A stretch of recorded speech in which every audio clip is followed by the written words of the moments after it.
राष्ट्रवादी काँग्रेस पक्षाचे आमदार धनंजय मुंडे हे गेल्या काही दिवसांपासून विविध वक्तव्यांमुळे चर्चेत आहेत।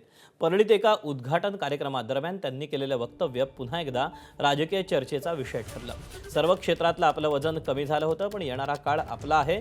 आता आपल्याला चमत्कार दाखवावा लागेल असं धनंजय मुंडे म्हणाले। यावरून आमदार रोहित पवारांनी टीका केली। पाहूया।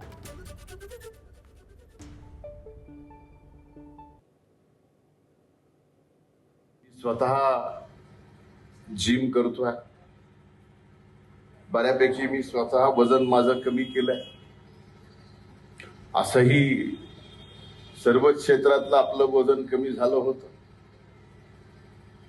पण येणारा काळ आपला आहे। त्या काळात आपण अतिशय चांगलं फिट राहायला पाहिजे। जीवातल्या जिवलग सहकार्याने सुद्धा मला भेटल्यावर एकच प्रश्न विचारावा की भाऊ तब्येत कशी आहे। मी ते ऐकून ऐकून ऐकून एवढं परेशान झालो होतो की मी म्हटलं आता आपण आपला चमत्कार दाखवावा लागेल।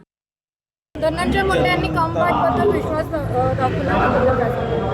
त्यांना कमबॅक करायचे, पण लोक त्यांना कमबॅक करून देणार नाहीत। त्यांना कमबॅक करायचे, पण लोक त्यांना कमबॅक करून देणार नाहीत।